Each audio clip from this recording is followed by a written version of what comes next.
So in this segment, we're going to be talking about a post-Brexit bonanza eludes both the city and the EU, which is basically about the fact that the EU haven't been able to capitalise on, UK services. Kind of UK services should, in theory, be pushed out of London because they shouldn't have access to the EU anymore, which we know is not the case. That certain EU traders still have access to London's clearinghouses. That decision was extended. It was meant to have ended in June of this year, but it was extended by McGuinness.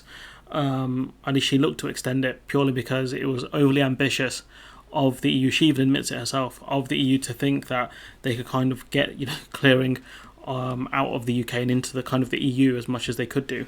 But yeah, so it's going to take more time for the EU to kind of try and force, not force in a mean way, but in a competitive way, try and tell traders based in the EU that you can't continue to do trading in the UK for financial services, stocks, derivatives, etc. It was billed as a package to revitalise the capital markets, opening up access for startups and high-growth companies in particular. The plan included digitisation, reduced bureaucracy, and more international outlook. Again, I'm no expert on this stuff. There is a man who knows a lot more. Well, there's a lot of men who know a lot more, a lot of people who know a lot more about this stuff than I do. So, point being of this video is to kind of talk about what's going on and why not much has happened with financial services in terms of movement. Some of them have moved to New York, yes. I think that'll be their main destination because New York has, a massive financial. New York is a massive financial hub, bigger than London, and biggest in the world, I think. So it makes sense that rather than moving to the EU, they'll move to New York, where they'll have access to more, shares and things to trade in, rather than in the EU where it's decentralized. It's a bit inconvenient.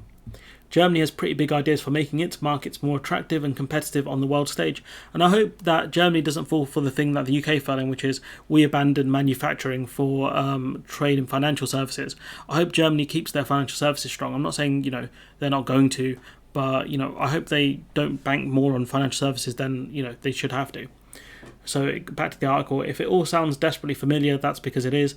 Berlin reads English, and Lord Hill's document was not difficult, was the verdict of one European academic referring to last year's UK review, which promised similar ideals for rejuvenating London's capital markets. Effectively, what happened was people in Berlin looked at the report that the UK came up with to kind of revitalise London and keep it as the keep it as a financial hub for Europe, and Berlin were like, yeah, I'll have a piece of that.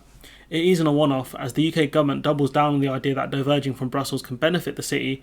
The changes underway in the EU and Britain to date have felt surprisingly similar, and that's because right now the EU are kind of looking at kind of changing and I think deregulating bits of Solvency 2. Solvency 2 is the thing that governs specifically insurance companies. It governs other things as well. So Solvency 2 insurance rules with the aim to making the system work better and freeing up capital for long-term investment. So essentially what they want to do is allow, there'll be a lot more to this, but typically they want to allow insurance companies to hold less capital so they can, in theory, invest that money in illiquid assets, things like infrastructure. The problem is, in reality, that's not going to happen.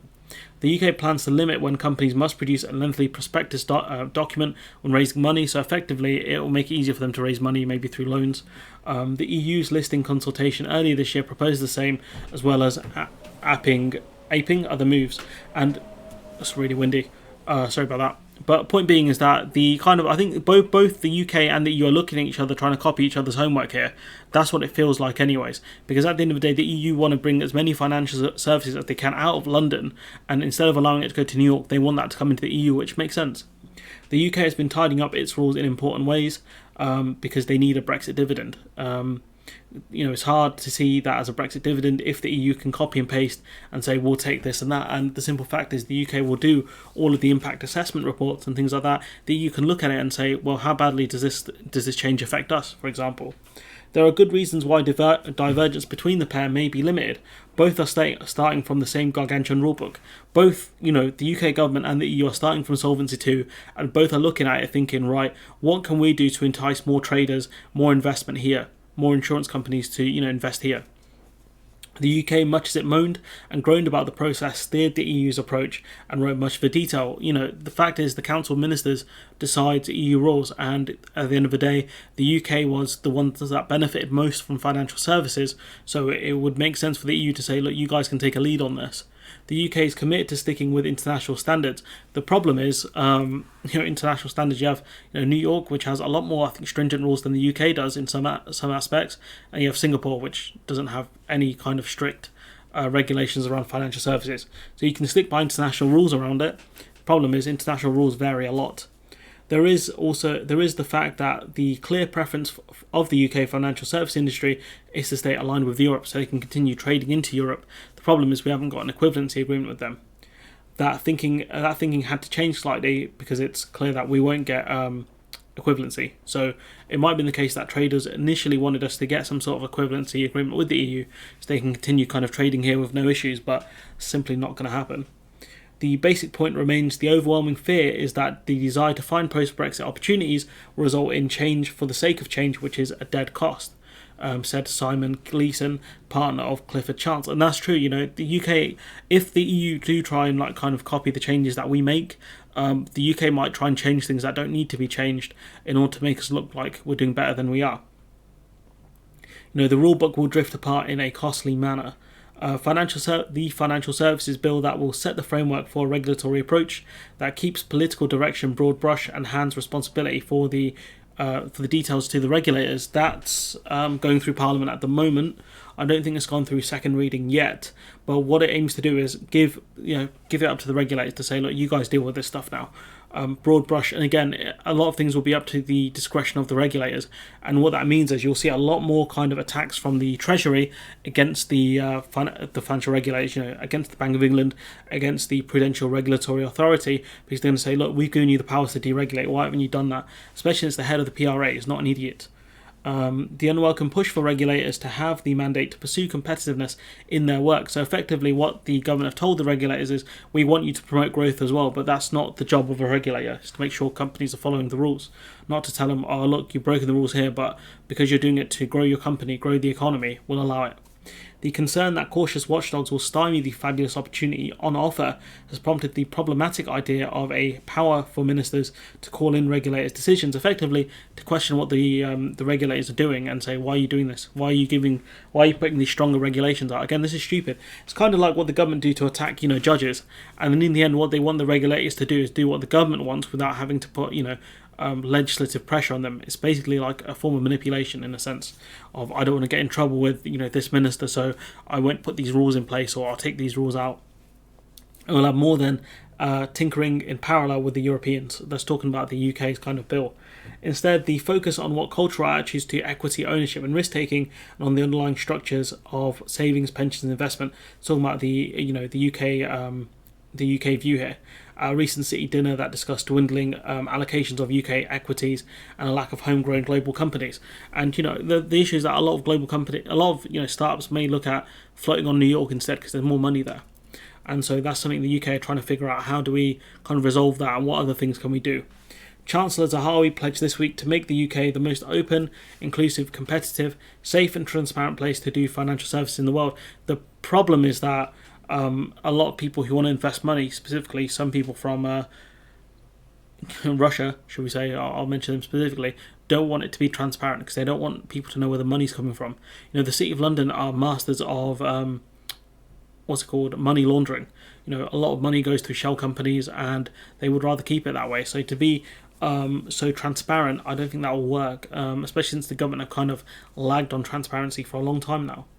Despairing CE advisors reporting getting mixed messages about whether allowing overseas firms to operate from London without the full plethora of authorisations, licenses and rules will ever fly with regulators and politicians. So essentially, you've got certain people within the city here saying, look, they want to be able to have overseas companies operate from London without physically really being in London and having the necessary accreditations.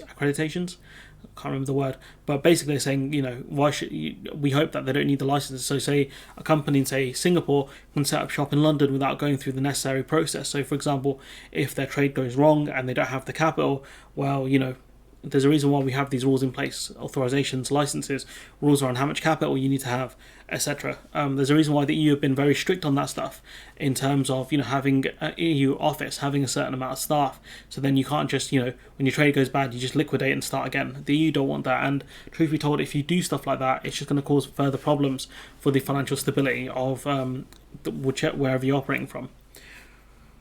When it comes to opportunities from Brexit, I'm not sure anyone anywhere on the political spectrum has a clear idea on their mind what that means. I mean, this is from Gleeson, the guy who cited earlier, and I think he's right to an extent. I think the only thing that they want Brexit to be is massive deregulation. Massive deregulation. That's all they want. The ability to deregulate whenever they want and get rid of rules they don't like. And in the end, once this thing comes crashing down, because all the insurance companies, or some of them, invested their money in bad places, the insurance companies are meant to be there to bail people out, by the way, in case people forgot about that. It's one of the reasons they exist. What happens when the government has to bail them out? I mean, it's going to be so stupid. It says, in this sense, the EU and the UK remain divided on politics, but united by strategic drift. So effectively, so it's not my best video, I'm not going to lie, but point being is that there hasn't been a massive change with the pattern of financial services, moving shop, setting up in the EU, or really setting up, committing to the UK fully, is because no one knows what the picture's going to look like, and both the UK and the EU are looking at aspects of deregulation. They haven't actually fully figured out what they want to do yet. And of course the fact that, EU traders still have access to some parts of the UK financial sector, which again doesn't really help the EU force a move over. But we'll wait and see what happens, what the EU does with Solvency 2. I would just say, be careful, because at the end of the day, if there is another financial crash, the more deregulation you do, the more it's going to cost you in the long term. I know McGuinness is a pretty slick operator, but I don't know about the rest of the gang. I don't know how much faith I've got in the Commission. But again, this will basically go down to the Council of Ministers anyways, to figure out what they want to do with Solvency 2. I wonder how smart they're going to be, especially given that one of the... Macron, former banker, he might push for deregulation when it comes to financial services. The question is, what do the kind of other EU leaders want to do? Do they want to do the same thing, or are they more wary of a potential financial crash, especially as we head into a recession this year? Anyway, sorry, a bit rambling, not my best video. Again, this stuff I'm not an expert in, nowhere near it, but I just thought it'd be worth bringing to your attention, just in case you're wondering why kind of the EU haven't benefited from some sort of exodus of what should be UK financial services. But anyways, I'm going to leave it there. Let me know what you think in the comments below. Like, comment, share, subscribe. Support the channel on Patreon if you can, and hopefully I'll see you in the next one.